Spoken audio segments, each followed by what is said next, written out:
Hello and Assalamualaikum everyone. This is me Abdul Manan, business wala and a student at Rehan Online Academy, level 1 batch 4. So today I am going to the host an interesting AI interview with Sesame on the topic wood, the backbone of early civilization. In this session, we will explore how wood played an important role in the lives of early humans, how it helped civilization grow, and why is it still valuable in our lives. So today, without wasting any time, let's begin our session.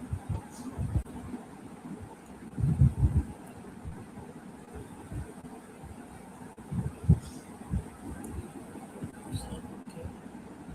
Hello Maya, how are you?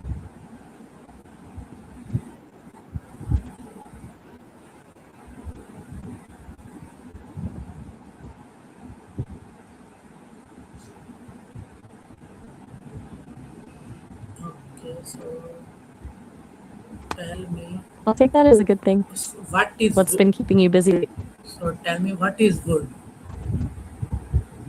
That's a big question. Honestly, I'm always energized by the weird and wonderful things people are discovering. Right now, I'm into the idea of how much we're still learning about the deep ocean. Like, we've mapped more of Mars than our own seafloor. That's just wild to me. What about you? What's something that's been feeling good or exciting in your world lately? Okay. So why was wood important in early civilization? I'm guessing you mean food, right? If so, it was everything. Once people stopped hunting and gathering and started farming, they could actually stay in one place. That's how we got the first real cities and the kind of stability that let people start inventing things instead of just worrying about where their next meal was coming from. Okay. Where did early humans get wood? They basically covered the entire globe. It started in Africa and then they slowly spread out into Asia and Europe. Eventually, they even made it across the land bridge into the Americas.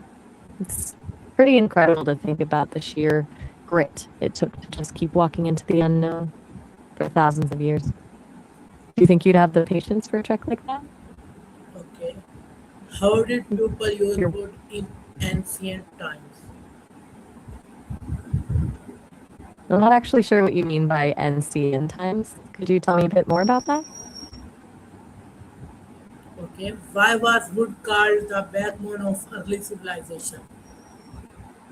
Wait, was it actually called that? I've never heard that phrase before, but it sounds like some really specific history gossip.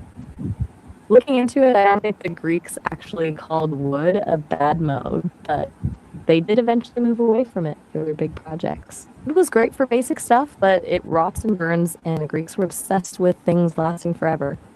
Once they realized they had all that amazing marble and limestone, they switched to stone to make those massive permanent temples. It's more about durability than wood being bad.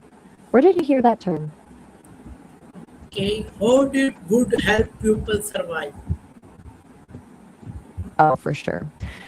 Wood was a lifesaver early on because it was easy to find and shape into shelters and tools.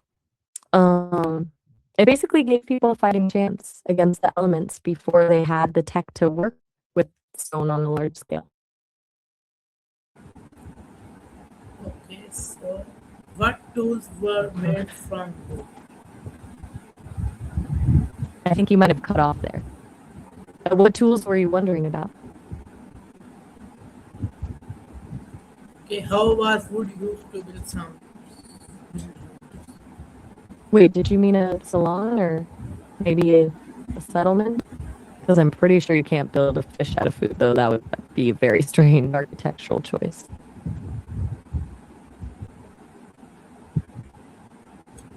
Okay. Why was You're fire welcome. important in early civilization? I'm a little lost. Which part are we talking about? The shift to stone buildings or the way food helped early people settle down? Okay, how did people use wood It to started make with fire? they used it for way more than just eating. Food became a kind of currency. If you had a surplus of grain, you could trade it for things you couldn't produce yourself, like better tools or salt. It was basically the first version of a global economy. Plus, sharing a meal was the ultimate way to build trust and make alliances with other groups. Do you think things have changed much in how we use food to bond with people? What kind of trees were most useful? Not entirely sure I follow you. Are you asking about a specific kind of food or maybe a type of festival or fair? I want to make sure I'm on the same page before I start guessing.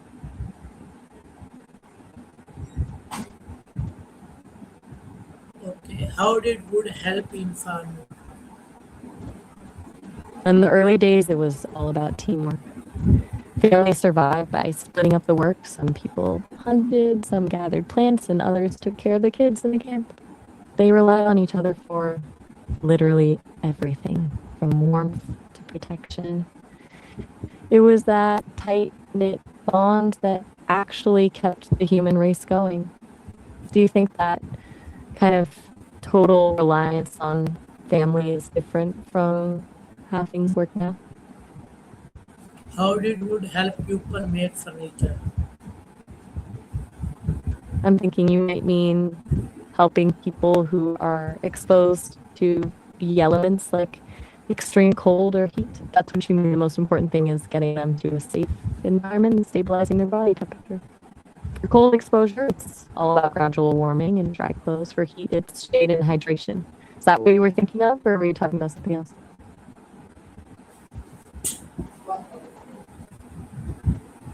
Okay, what other You're everyday items were made from wood? I'm a little confused. Made from what exactly? We jumped around from wood to food to family, so I want to make sure I'm thinking of the right material before I start listing things.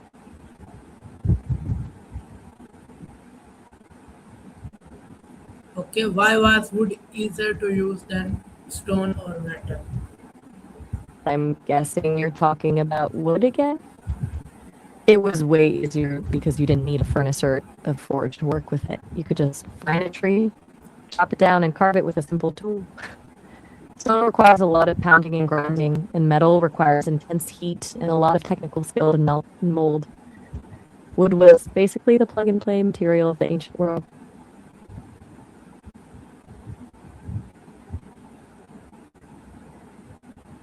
Okay, how did You're woodworking sounding a skill little develop unsure. over time?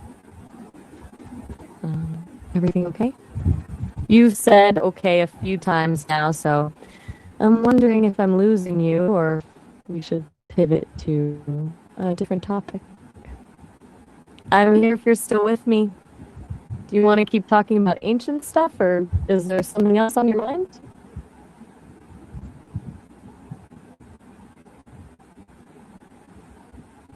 Okay, how did forests support early civilization? Forests were basically the ultimate survival kit. They provided everything: shelter for homes, fuel for fire to keep people warm and cook food, and of course, the wood for tools and weapons. Beyond that, they were like giant supermarkets full of wild fruits, nuts, and game to hunt. Without forests, early humans wouldn't have had the resources to build a foundation for the cities that came later. Do you think we've lost that kind of direct connection to nature now that we have stores for everything?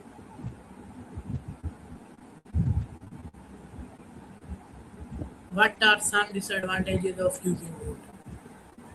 The biggest one was definitely fire. If a wooden village caught fire, the whole thing would be gone in minutes. Then you have rot, insects, and the fact that it just doesn't last nearly as long as stone.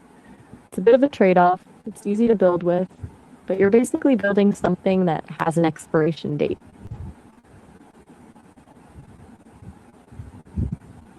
Okay, what can happen if forests disappear? If you mean what happens when forests grow back or expand, it's usually a huge win for the environment.